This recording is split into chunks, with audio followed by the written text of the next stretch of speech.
Город засыпает. Просыпается Луи. Он медленно с лампой в руке обходит весь город. Смотрит, все ли спокойно и нет ли угроз для жизни других.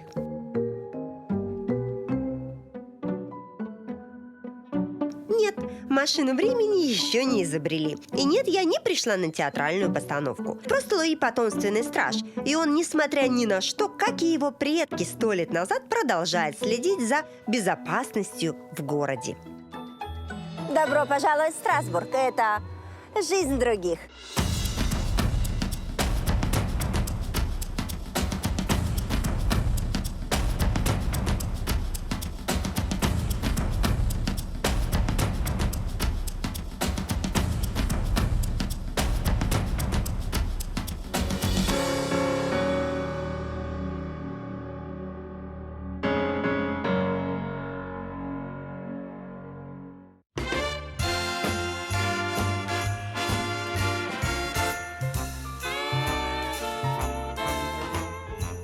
Чем знаменит Страсбург?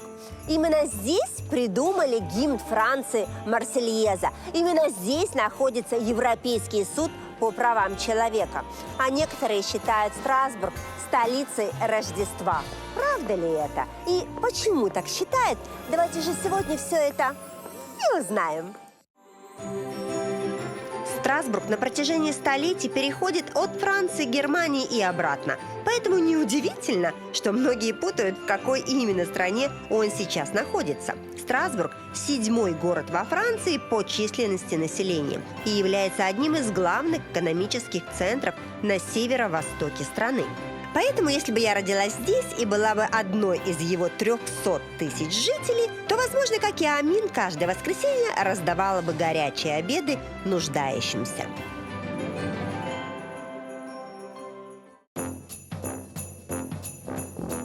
А может быть, я родилась в семье Эклер, получила бы высшее образование, съехала от родителей и жила бы самостоятельной, насыщенной событиями жизнью. Но на все праздники я бы с радостью возвращалась бы в родной дом, чтобы провести время в кругу любимой семьи, как это делают все жители Страсбурга.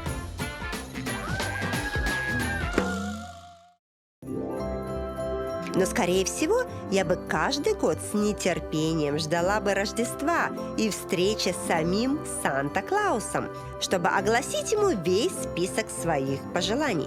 Правда, исполнять их пришлось бы моим родителям, ведь в реальной жизни Санта-Клауса зовут Жак.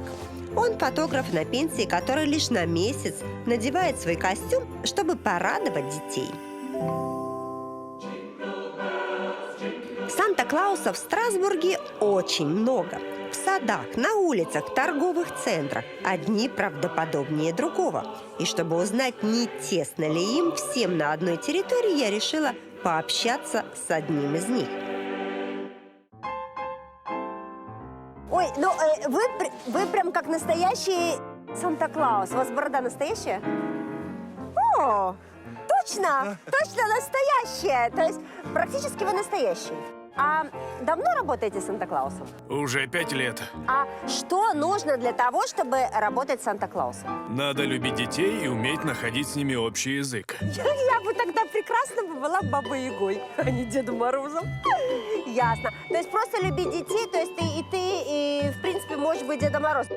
Надо подходить по внешним данным, быть высоким, седым, пузатым и бородатым. То есть серьезно, надо иметь Санта-Клаусу живот? То есть, почему он настоящий? Это часть образа, поэтому мне пришлось постараться. То есть борода настоящая, живот настоящий. То есть Санта питается очень хорошо. Когда мои дети были помладше, мы всегда приглашали Санта-Клауса. Это стоило около 50 евро. Он приходил на 15 минут, дарил подарок и уходил. Радости хватало на целый год. За рождественскую ночь я успеваю обойти 10-12 домов. А до этого я месяц работаю в торговом центре по 6 часов в день. В час мне платят по 12 евро. Санта-Клауса на самом деле зовут Жак. И таким образом он подрабатывает на пенсии. Но прежде чем получить работу, надо пройти кастинг, в котором участвуют по 10 человек на место. Еще бы, за месяц можно заработать 2000 евро. Дети в последнее время стали больше верить в Санта-Клауса или меньше? Зависит от возраста. До 5 лет все дети в восторге, когда меня видят. А дети постарше уже начинают что-то подозревать и часто пытаются меня разоблачить. А сколько детей в день к вам приходит, когда вы в центре работаете? Где-то 300 детей за день. Слушай, это надо очень сильно любить детей, хочу сказать. Вот это да. А взрослые приходят?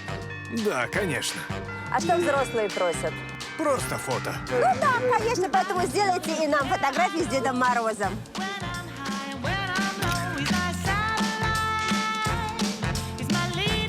Что еще надо в этом возрасте, так сказать?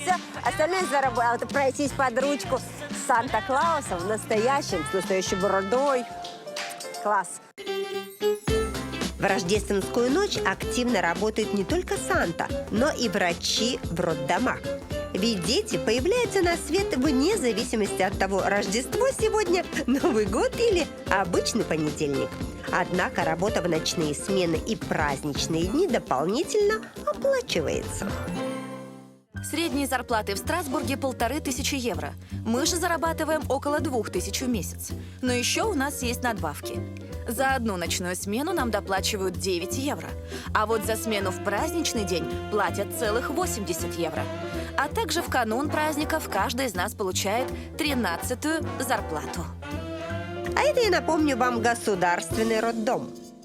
Буквально месяц назад вышел рейтинг самых лучших больниц Франции.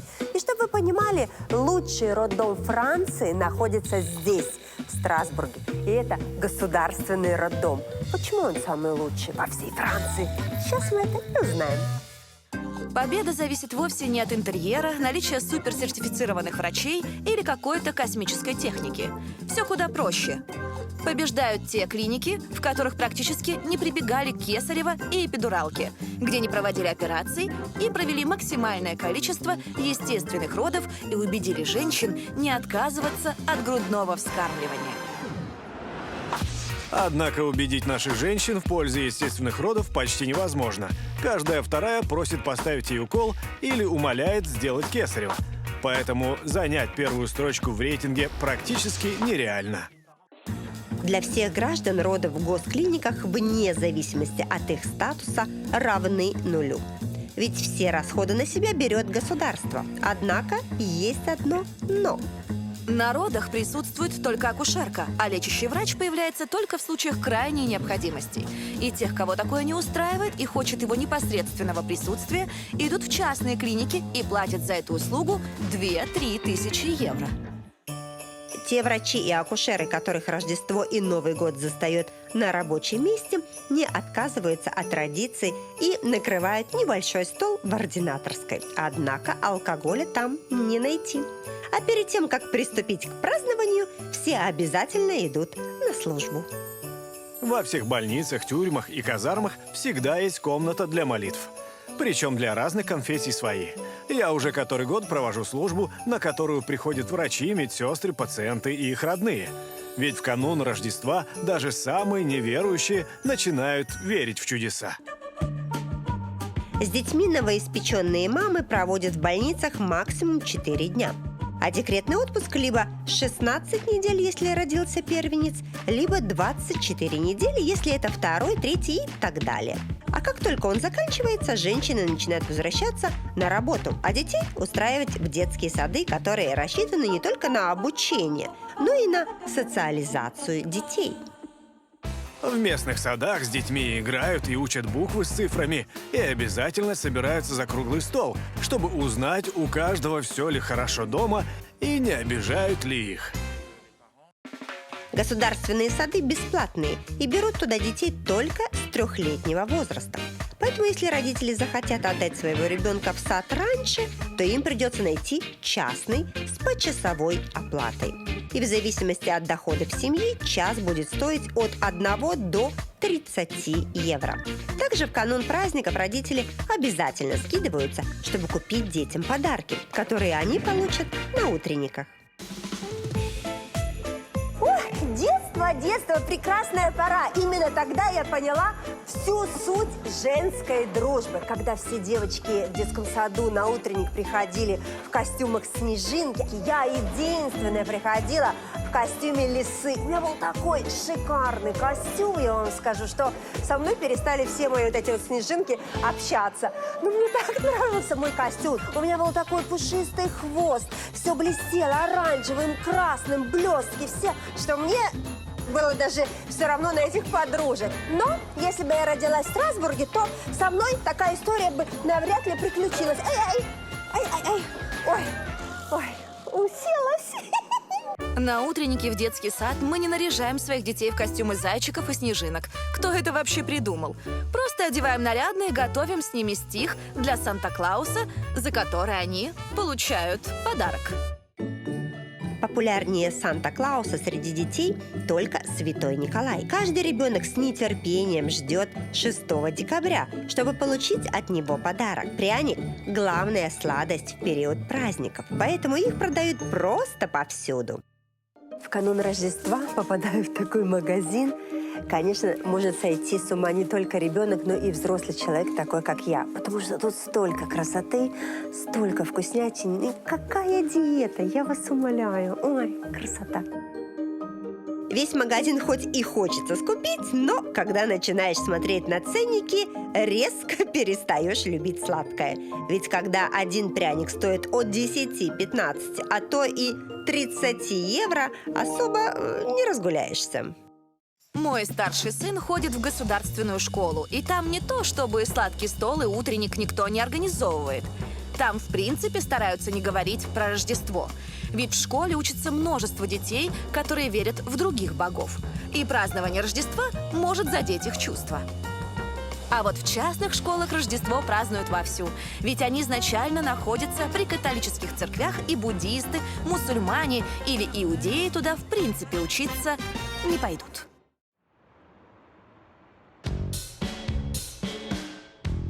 Большинство страсбургских родителей стараются отдать свое чадо именно в частную школу. Ведь кроме праздников, там еще и образование в разы лучше.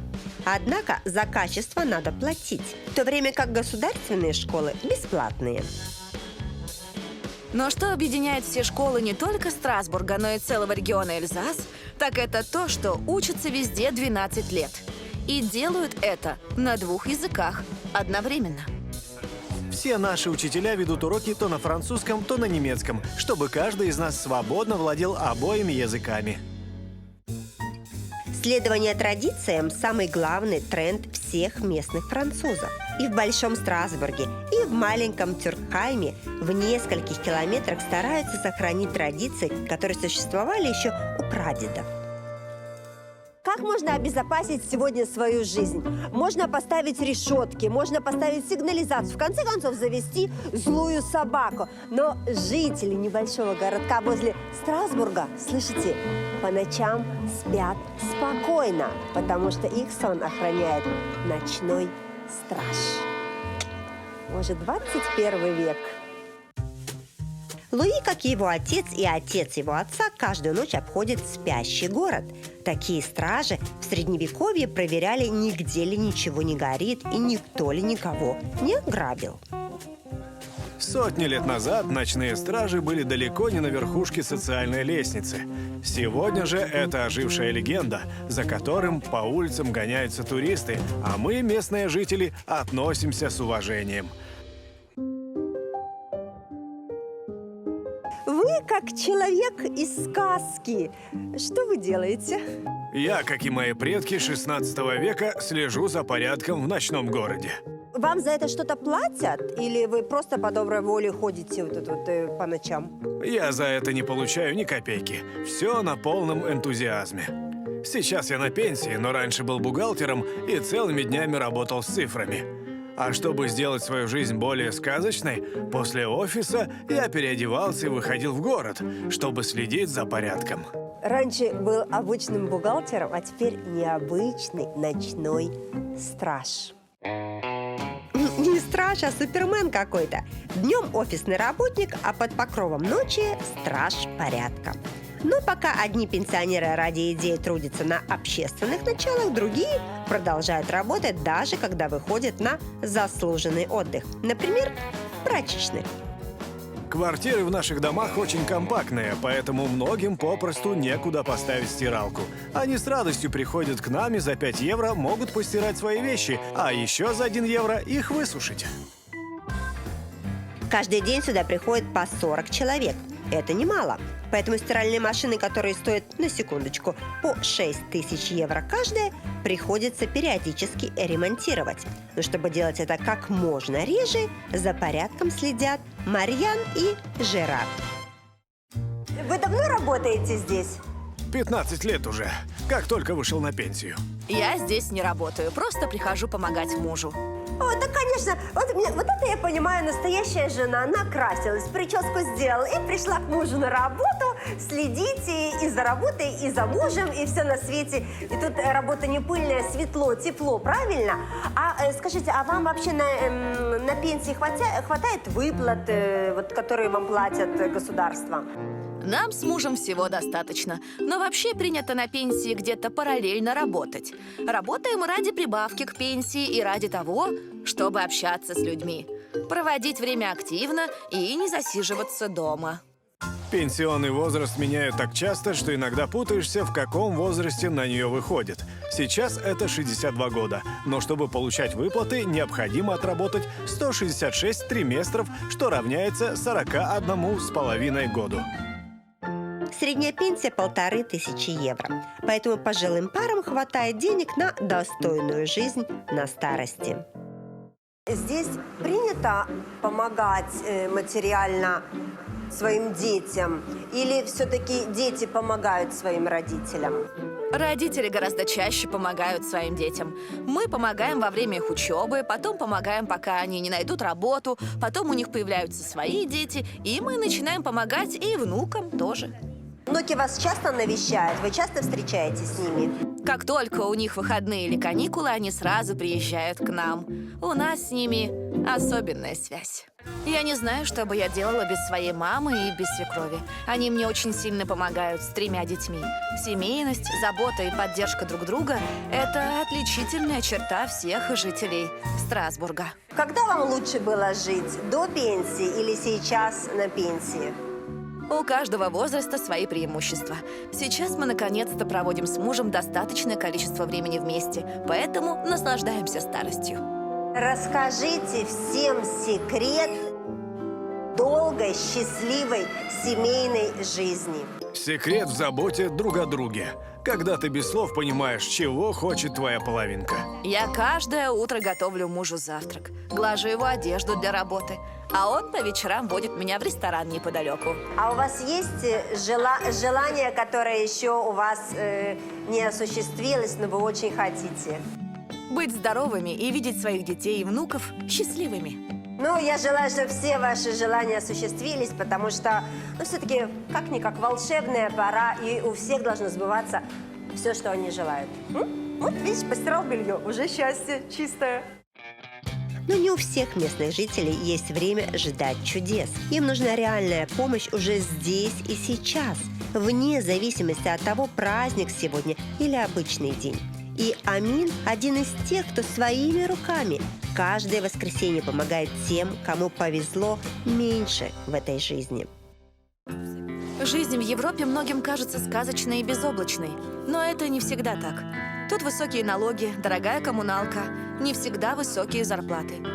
Поэтому многие достаточно образованные и интеллигентные люди не всегда справляются с этим и живут за чертой бедности. И порой они и их семьи голодают. Амина, объясни мне, что здесь происходит? Мы приехали, а здесь у вас и сладости, и рис, и еда. Сюда многие добровольцы каждое воскресенье приносят готовую еду. Они покупают накануне продукты за свой счет, готовят их и кормят тех, кто в этом нуждается. Ой, какая прелесть. То есть это мой оператор может к тебе прийти и сказать, он сюда хочет есть, и тоже вы его накормите? Каждого, кто к нам приходит и говорит, что голодный и хочет есть, мы накормим, не спрашивая никаких дополнительных вопросов. Но обедом в праздничные дни не ограничиваются. И в День Святого Николая и на Рождество каждому дарят подарки, которые также готовят небезразличные люди. Многие люди, а также различные спонсоры предоставляют нам подарки, которые мы также дарим бездомным и малообеспеченным людям. У нас есть правило. Подарок должен состоять из нескольких частей. Еда, сладости, средства гигиены, развлечения или игры. Но хочу сказать, что коробка тяжелая, поэтому приятно получать подарки такие. Боже мой, какие вы молодцы! Я просто в шоке. Тут даже я смотрю какие-то детские такие, вон, сказочные украшения. Это и детям у вас. Ну, слушайте, вы просто молодцы. Таких организаций в Страсбурге очень много. Надо лишь зарегистрироваться как юридическое лицо в Доме ассоциаций, и можно собирать пожертвования на помощь различным группам людей. Такие организации уже много лет помогают не только малоимущим, но и студентам. И правильно делают. Вспомните свои студенческие годы. Денег часто не хватало, и все общежитие могло участвовать в сборе продуктов на приготовление борща. Вот так вот каждое воскресенье выстраивается такая очередь из студентов, которые заходят и, заплатя всего лишь 4 евро, берут себе все, что угодно, все, что душе понадобится. И яйца, и молоко, и зубную пасту. Ну, супер же! Для получения помощи необходимо зайти на сайт и оставить заявку, так как за одно воскресенье мы можем помочь только 150 студентам. Остальных мы переносим на следующую неделю. Всю еду представляет банк продуктов, куда многие продуктовые магазины жертвуют еду, срок годности которой подходит к концу. А студенты разбирают ее за считанные часы. Рита – одна из тех студенток, которые регулярно приходят сюда за продуктами. Рис нужен? Да. Басмати подойдет? Конечно. Есть на выбор бобы или кукуруза. Лучше кукурузу. Хлопья или овсянку? Давайте хлопья. Держи. Выбор здесь не хуже, чем в супермаркете. Рита взяла и муку, и подсолнечное масло, и кофе, и соки, кетчуп, и даже макароны. В общем, все, что душе угодно. Скажи мне, что ты сегодня вот взяла? Ты взяла столько продуктов, мне кажется, я покупаю себе на месяц столько продуктов.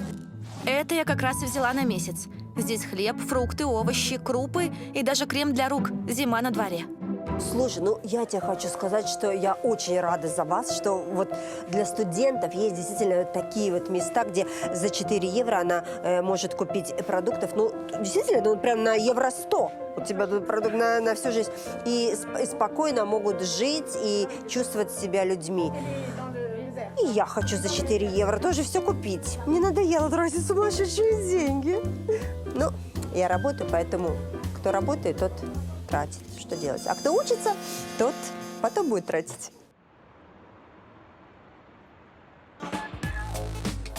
Страсбург называют городом студентов, ведь здесь каждый 6-й житель учится в университете. Кроме того, здесь находится один из старейших вузов Франции – Страсбургский университет, стоящий в одном ряду с престижным Парижским университетом Сорбонна. Образование длится 3-4 года. Стоимость обучения зависит от факультета и курса, на котором учится студент. За год обучения платят от 400 до 700 евро. Но учебные материалы и общежитие в эту стоимость не входят. Страсбургский университет – мечта многих выпускников местных школ. Ведь с его дипломом открываются многие двери. После обучения в онлайн-школе Skill Factory на курсе «Аналитик данных» вы также получите востребованную профессию. Ведь в 2021 году аналитик будет необходим любому бизнесу. В школе вы научитесь принимать правильные решения для бизнеса на основе данных, а не интуиции. Всю информацию, новогоднюю скидку в 55%, а также целый набор курсов в подарок ищите в ссылке под видео. Из-за большого числа студентов общежитий на всех не хватает, поэтому многие снимают себе квартиры, как, например, Шарль, Лола и Рита. И государство, как оказалось, им в этом помогает.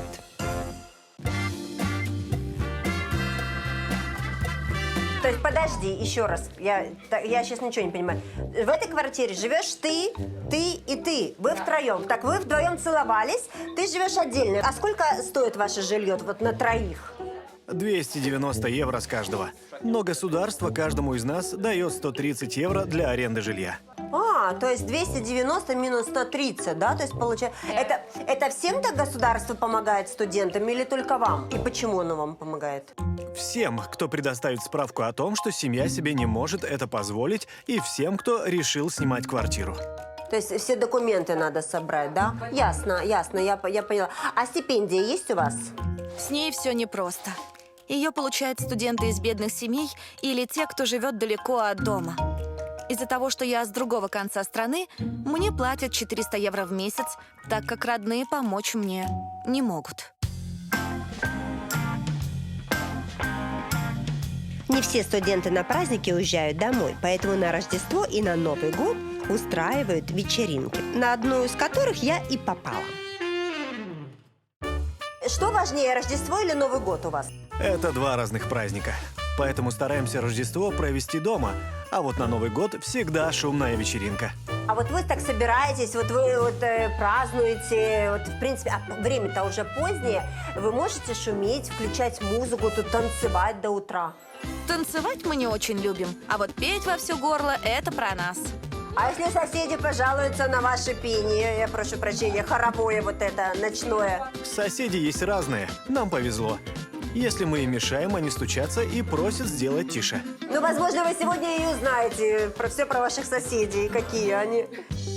Жители Страсбурга народ мирный, поэтому если найдете общий язык с соседями, то шумите себе на здоровье. Но могут попасться такие, которые молча вызовут полицию и до суда дело доведут, даже если вы просто громко слушали музыку в 9 часов вечера.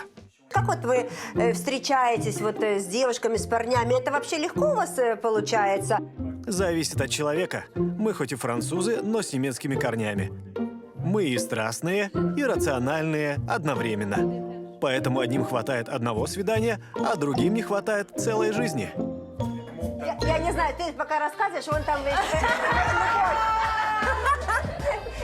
Начали целоваться и убежали. Значит, пока ты рассказываешь, что ты узнаешь, все очень скромно. Видимо, французская кровь в жителях Страсбурга кипит гораздо сильнее, чем немецкая. Стол у студентов достаточно скромный. Все либо скидываются по 20 евро, либо каждый приносит что-то свое. Но большая часть уходит на вино и очень легкую закуску. Молодежные вечеринки особо не славятся застольями. На них много алкоголя, а вот с едой беда.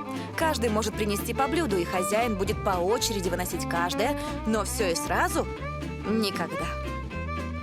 Да уж, нам их не понять, мы-то знаем толк в застолье. Селедка под шубой, оливье – это маленький список традиционных блюд, которые стоят у нас на Рождество и на Новый год. А в Страсбурге совсем другие блюда стоят на столе. И ни одно Рождество не может обойтись без фуагра. Боже, как оно красиво звучит, вот это фуагра на столе. Если на столе есть баночка фуагра, местное вино и шампанское, и при этом вся семья в сборе, значит, это идеальное Рождество. Вкус фуагра я помню из детства. Не представляю ни один праздник без него. Фуагра – это праздничный продукт. И как бы его ни ассоциировали с французами, мы его не едим на завтрак, обед и ужин. Зато на свадьбах, юбилеях, корпоративах и других застольях его хоть отбавляй. Как я поняла, фуагра для местных что-то вроде красной икры для нас. Покупают немного и по особому случаю. Но чтобы вы поняли, из чего, где и как делают этот местный деликатес, я приехала на одну из самых знаменитых и популярных утиных ферм. Можете вот объяснить уже вот как производитель, как профессионал? Потому что вот некоторые люди не понимают, что такое фуагра. Вот просто вот на пальцах, что такое фуагра? Из чего она делается? Это специальным образом приготовленная печень откормленного гуся или утки. Обычно печень весит всего 50 граммов. Но это мало для такого производства, поэтому мы усиленно кормим птиц, чтобы она увеличилась до 500 граммов и была пригодна к использованию. При этом важно, чтобы птицы не переносили стресс. А как же, чтобы стресса не было? Так я понимаю, что если вы их кормите насильно, то есть для них это не есть стресс? Стресс у них, пока они из птенцов превращаются в больших птиц. Пока бегают по нашей ферме и живут активной жизнью. А потом они попадают в комфортные тепличные условия при строгой температуре 18 градусов и едят вкусный и сытный корм. Поверьте, и гуси, и утки чувствуют себя максимально комфортно. Не ферма прям, а птичий спа-салон. Условия для птиц очень комфортные. Как минимум, мы точно уверены, что голодом их не морят. Но не все так считают, и во многих странах мира бойкотируют производство фуагра. Всех, кто считает, что мы жестоко обращаемся с птицами, я приглашаю к нам в гости. Уверяю, вы поменяете свою точку зрения и станете фанатами фуагра, как многие французы. И цифры не дадут соврать.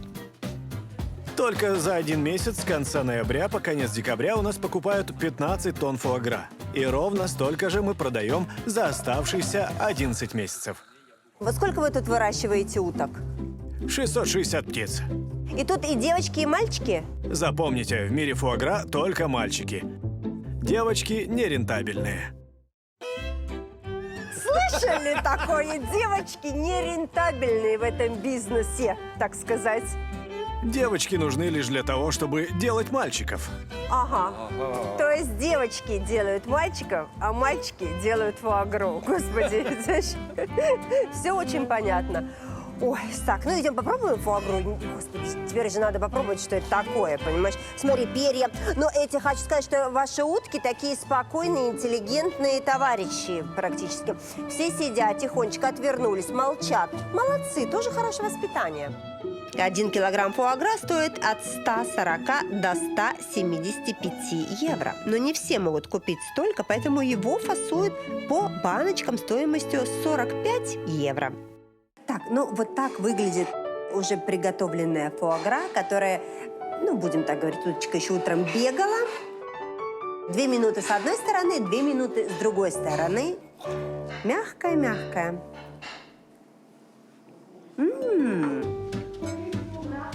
Такая легкая корочка, немножко хрустящая. И фуагра, конечно, она очень мягкая, потрясающая, просто тает во рту. А вы говорите, шуба, оливье. Фуагра.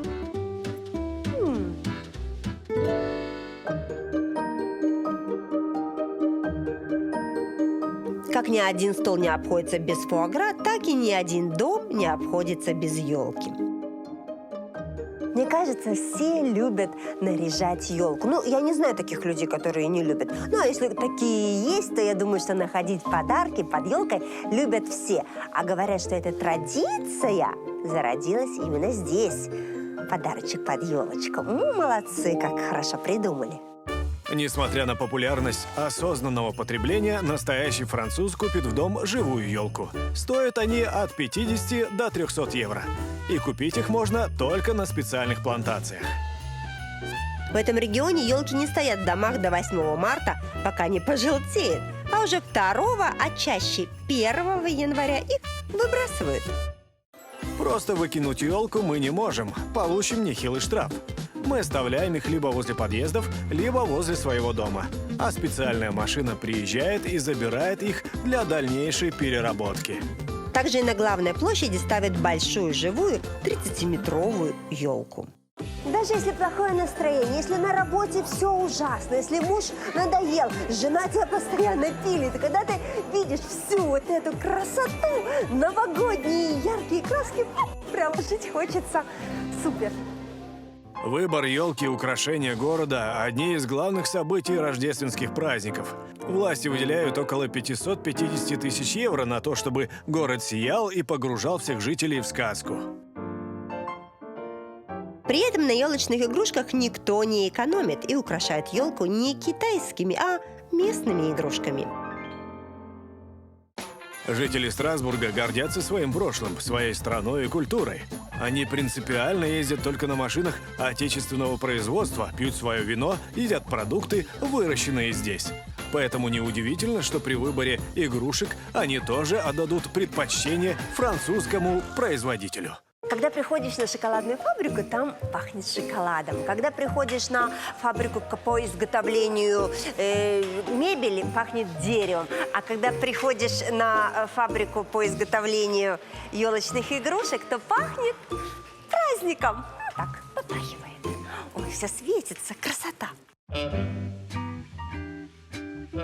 И опять же, цифры говорят сами за себя. За праздничный месяц только одно такое небольшое предприятие зарабатывает 300 тысяч евро. Ведь здесь массово скупают игрушки, украшения и даже берут готовые елки в аренду.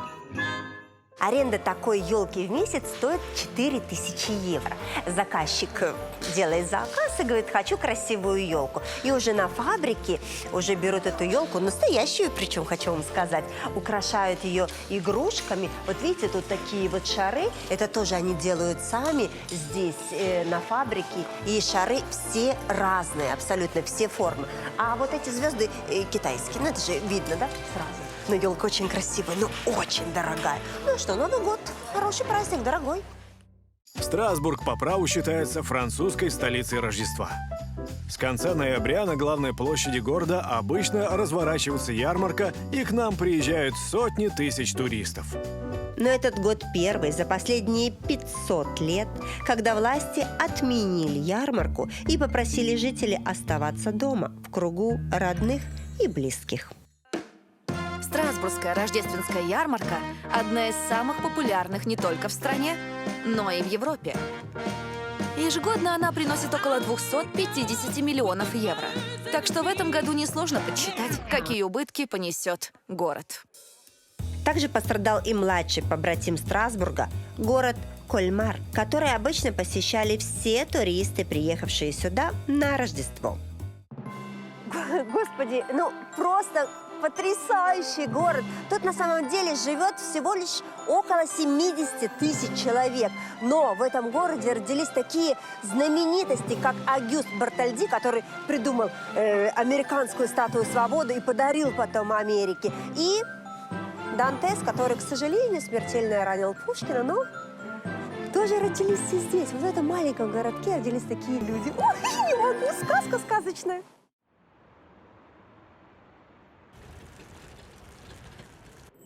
Кальмар просто создан для спокойных прогулок, романтических поездок и красивых съемок. И несмотря на отсутствие туристов и рождественской ярмарки, жители практически сказочного города сами создают себе праздник, украшая витрины и дома. И если бы не современные машины на дорогах, то я не поняла бы, в каком столетии я сейчас нахожусь. Кстати, о транспорте. С прошлого года по городу ездят бесплатные электрические автобусы, которые развозят жителей города. Ну разве не сказка? Господи, ну это просто какой-то потрясающий сказочный город. Эти все сказочные дома. И даже трудно в это поверить, что в этих сказочных домах живут обыкновенные люди. Представляете? Как интересно. Как же там внутри? Семья Экле живет в Кольмаре много лет. Площадь их дома 160 квадратных метров. В месяц на коммуналку уходит около 300 евро. Но в празднике из-за всей рождественской иллюминации счет за свет может увеличиться в несколько раз. Обычно Рождество семья празднует в узком кругу. Но в этом году для меня сделали исключение и пригласили присоединиться. Вы живете тут вчетвером. Дом очень большой, но нас здесь всего 4. Сколько времени вам нужно для того, чтобы приготовить вот такой праздничный стол? Мы все утро простояли у плиты, а что-то начали заготавливать еще вчера. А продукты вы покупали заранее, там как-то готовились, или просто накануне поехали в магазин, купили продукты и утром встали и все приготовили? Продукты мы начинаем покупать за несколько недель в зависимости от срока годности. Что-то докупали еще вчера. Многие из нас могут по 5 раз покупать белое сухое к праздничному столу. И хоть срок годности у него большой, оно обычно не задерживается в наших холодильниках. На праздничный стол тратят обычно от 200 до 500 евро, в зависимости от размеров семьи и их аппетитов. То есть я так понимаю, что праздничный стол, вообще Рождество, это все не висит только на женских плечах. То есть помогают все, и муж. Дети помогают что-то готовить вам? Сын ничего не делал, а вот дочка сегодня сама приготовила десерт. А ты только ешь, правильно? У тебя еще все впереди, подожди.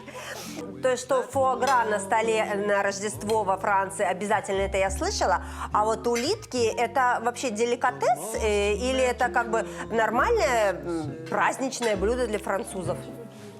Конечно, это же наше местное блюдо, без него никак. Есть несколько вариантов празднования Рождества. Первый – классический. В сочельник после службы в церкви семья садится ужинать, дарит друг другу подарки и ложится отдыхать.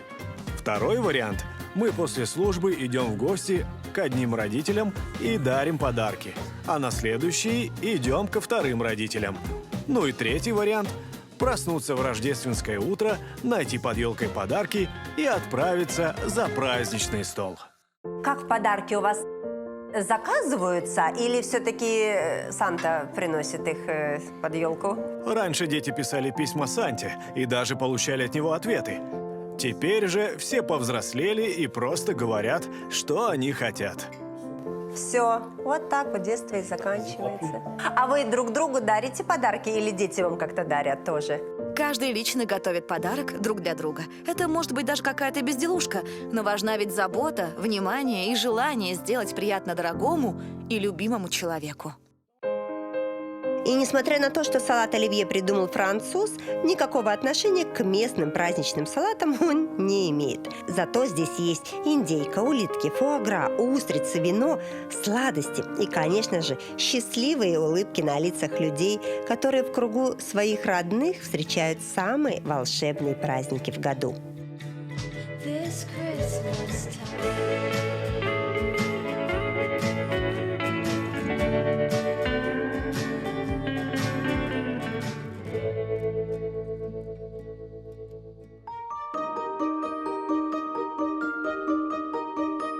Этот город будто срисован из книжки с добрыми детскими сказками. Ведь с кем бы я ни общалась и где бы ни была, все и все оставляли только приятные и теплые воспоминания. Здесь помогают нуждающимся и ценят семью. Здесь нет волшебников, но есть люди с добрым и открытым сердцем, которые живут обычной жизнью, но не забывают превращать ее в сказку.